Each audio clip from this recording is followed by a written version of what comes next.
Thane railway station पर महाराष्ट्र नवनिर्माण सेना के नेता अविनाश जाधव के नेतृत्व में आंदोलन किया गया। जाधव ने बताया कि बारिश शुरू होने से ही स्टेशन पर महिलाओं के लिए पर्याप्त शेड नहीं है, जिससे उन्हें बारिश में भीगना पड़ता है। स्टेशन की स्थिति भी खराब है, शौचालय बंद है और कई जगह पर पतरे जो है टूटे हुए हैं।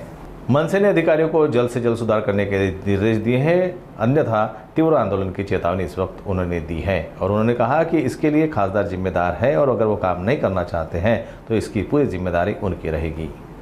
2 दिवसापूर्वी माझ्या फेसबुकला एका महिलेने कमेंट केली होती की प्रचंड पाऊस आहे आणि प्लॅटफॉर्म नंबर 5ला ज्या वेळेला ट्रेन पकडतो किंवा ट्रेनमधनं उतरतो त्यावेळेला वरती शेडच नाही आहे आणि त्यामुळे महिलांना भिजत घरी भिजावं लागतं।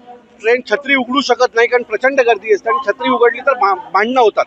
सो म्हणून आम्ही काल पाहणी दौरा केला तर आम्हाला निदर्शनात आलं। आज तुम्हाला यासाठीच बोलवलंय की जर पावसाळा समोर आलेला आहे, पाऊस सुरू झालेला आहे आणि जर ठाणा स्टेशनचा महत्त्वाचं स्टेशन आहे, तिथे जवळजवळ तुम्ही जर बघाल तर जवळजवळ 300-400 मीटर इकडे आणि इकडे कुठल्याही प्रकारची शेड नाही।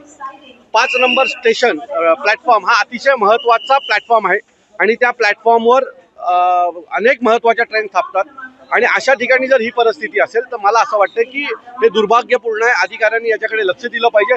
याचीच परिस्थिती नाही आहे, तुम्ही प्लॅटफॉर्म नंबर 1ला जा, 2ला जा, वरचे सगळे पत्रे तुटलेले आहेत आणि पाणी धबाधबा पाणी खाली गळतंय, लोक भिजतायत, पण ना इलाजाने कोणाकडे जाऊन तक्रार करावी हीच लोकांना माहीत नाही आहे। अनेक लोकांनी प्रशासनाकडे तक्रार केली परंतु त्याचे कुठल्याही प्रकारचा रिझल्ट आलेला नाही। तुम्ही जर इथं पुढे गेलात तर एका ठिकाणी तर अशी परिस्थिती आहे की 2 पत्रे एका तारेने बांधलेत। उद्या जर मोठं वादळ आलं आणि ते जर पत्रे उडून गेले तर मला असं वाटतं की खूप मोठा अपघात ठाणा स्टेशनला होऊ शकतो। एखाद्या चालू ट्रेनवर ते पत्रे गेले तर तुम्ही काय करणार आहात? सो हे सगळ्या गोष्टी निदर्शनात आणण्यासाठी आज महाराष्ट्र नवनिर्माण सेनेचं हे आंदोलन आहे। जर पुढच्या 4 दिवसात यात कुठल्याही प्रकारचा बदल झाला नाही तर महाराष्ट्र नवनिर्माण सेना या सगळ्याच्या विरोधात तीव्र आंदोलन उभं करेल।